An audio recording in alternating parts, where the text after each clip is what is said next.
filled with the truth. Ever since I made that decision that day to just up and leave and cut you loose, you see, I was only following the feeling that I thought was right to do. To release you from those pains and those propositions too that I originally offered. That one day I'll give you a daughter and junior me. Or maybe your same gender look like maybe possibly one of you and me. You used to always say to me, quit. If you'd ever leave that situation where you're in between me and her. But honestly, the selfish part of me as a man kept asking myself, I didn't understand why in the hell you wouldn't leave and you waited patiently. With a focus, you were hoping that I never would have wrote this, or maybe better said, you wish I wrote it with a better motive.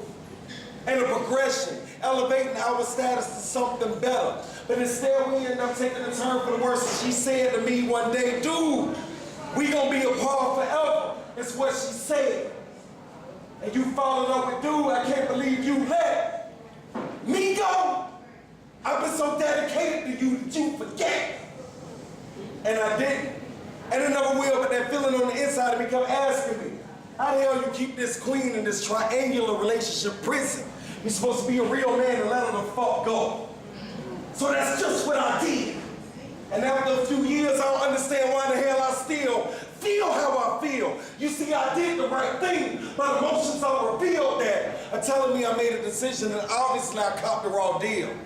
It's like when I tell these gentlemen, before you go out there and buy these brand new cars, at these dealerships, it works no different than these relationships. You need to read the fine print before you switch gears like I did. And I release them to these wolves and these vultures with intentions. Y'all know the type of dudes love to hunt these women down by the packs and attack their hearts while they living. And the worst one, he devoured her heart and he had me bitching. Shit, she was better off of me when I had her in that triangular relationship prison. See, the writings on the wall are apparent at that period of time in my life, ladies and gentlemen. I still loved her. It's just as if I thought her being in love with another one of you motherfuckers. Yeah.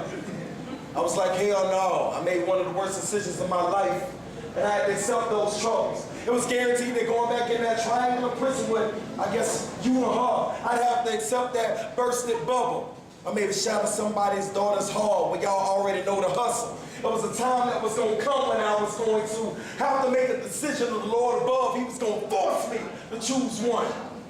And now I find myself back at the start of day one, spinning that same relationship revolver. Click, click, click, click, click, bah, and die by the same relationship gun. As now I find myself living days that are flip. Like a coin of never knowing the shit I'm about to get. My supposing number one, she's starting to say things like, dude, your attitude is starting to switch. But my supposing number two, she's starting to say things like, I'm getting tired of your shit. I'm tired of sharing what's been entitled to me. Well, folks, did she forget that she met me in a taking position? Okay, yeah, I must admit, I slipped. But I emphasized the rules, and my story was the truth. From the start, where she allowed her heart to do an interview for a title that was already secured, though never advertised. Never did I tell her, like any of you strong women in this room, that her access was denied. So I'm begging you all, don't ever act surprised if you ever walk a day in my shoes or stand behind these dark brown eyes. So you need to decide if you staying or you going. Choosing or you rolling with the punches that life is throwing at you. As bottom line, I suggest you get ready for it. I'm a perfect example of the consequences and repercussions of good and bad choices. So you tell me, what would you do? Would you stick with your number one, who was always a loyal number one? Or would you roll with your number two, who was always a loyal number one, who wanted pretended to be a number two just so she could be with you? You tell me.